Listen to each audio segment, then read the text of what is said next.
Hello dear teachers, welcome back to our channel. It's my journey. Last time నేను ఒక pole conduct చేశాను, like next video ఏం చేయాలి అని. చాలామంది టీచర్స్ జనరల్గా టీచింగ్లో మనకు ఉపయోగపడే టిప్స్ ఏమైనా ఉంటే చెప్పండి అని అడిగారు.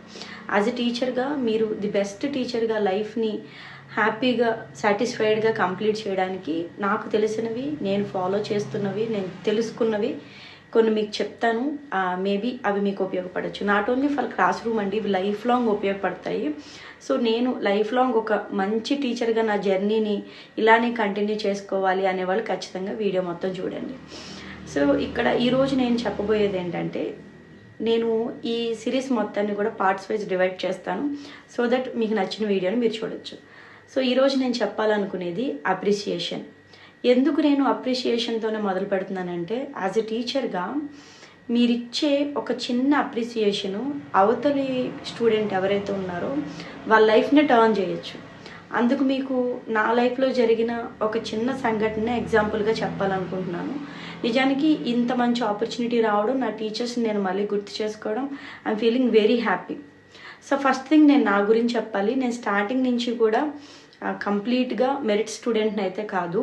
స్టార్టింగ్లో నేను బిలో యావరేజ్ స్టూడెంట్నే ఈవెన్ హై స్కూల్కి వచ్చినప్పుడు కూడా.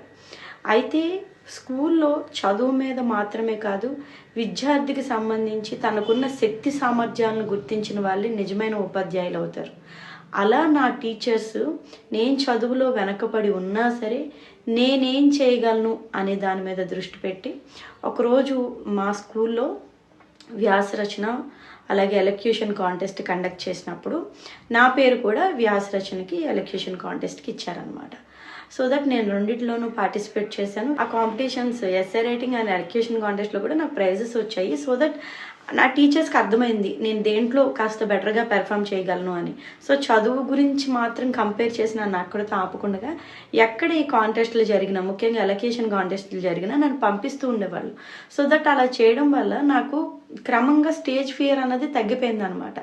ఆ కాంపిటీషన్స్లోని నేను హై స్కూల్లో జాయిన్ అయినప్పుడు ఏదో ఒక చిన్న టాపిక్ గురించి నన్ను మాట్లాడమన్నప్పుడు నేను మాట్లాడినప్పుడు అక్కడున్న అప్పటి హెచ్ఎం పీటర్సన్ గారు నన్ను అప్రిషియేట్ చేసిన మాటలు నేను లైఫ్ లాంగ్ గుర్తుపెట్టుకుంటా. ఇప్పటికీ నేను ఎప్పుడైనా లోగా ఫీల్ అయినప్పుడు ఆ మాటలే నేను గుర్తు చేసుకుంటూ ఉంటా. అంటే మనకి ప్రపంచం ఏంటో తెలియనప్పుడు, మనుషుల మనస్తత్వాలు తెలియనప్పుడే మనం అంత బాగా మాట్లాడగలిగాం భయం లేకుండా.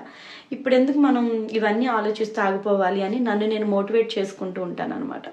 సో ఆయన అప్పుడు నన్ను అప్రిషియేట్ చేయకపోయినా, నాకు ఎవరైతే ముందు టీచర్స్ ఉన్నారో ప్రైమరీ లెవెల్లో వాళ్ళు నన్ను ముందుకు పుష్ చేయకపోయినా ఈరోజు నాకు స్టేజ్ ఫియర్ అన్నది ఇంత లేకుండా నేను ఇంత హ్యాపీగా ఫేస్ టు ఫేస్ మీతో మాట్లాడగలిగేదాన్ని కాదేమో. ఇంత బాగా నేను మాట్లాడగలుగుతున్నాను. నాకు ఈ టీచరు ప్రొఫెషన్ మీద ఇంత గౌరవం ఏర్పడిందంటే నాలో ఉన్న ఒక స్కిల్ని వాళ్ళు ఐడెంటిఫై చేశారు. ఆ స్కిల్ ఈరోజు నాకు అన్నం పెడుతుంది నిజంగా చెప్పాలంటే.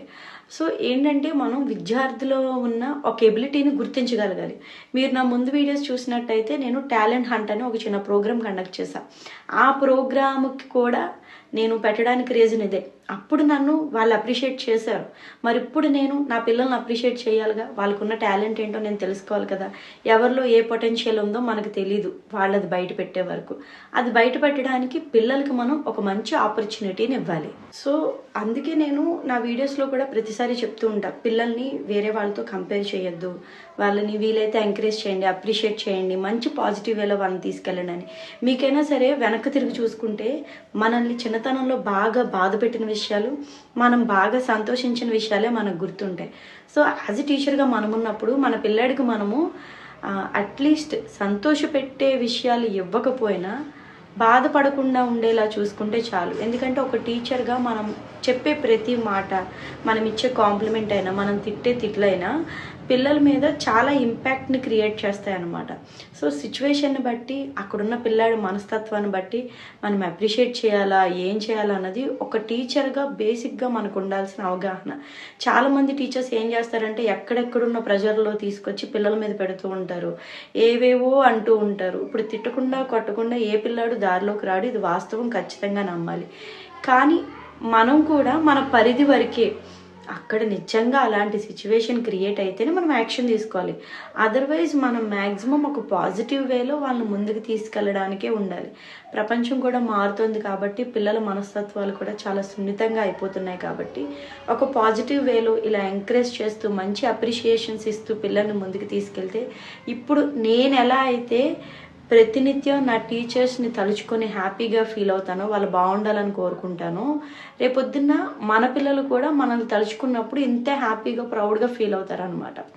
సో ఇది నేను కంటిన్యూస్గా నేను టీచింగ్లో ఉన్నంత వరకు ఈ అప్రిసియేషన్ అన్నది నేను మర్చిపోను.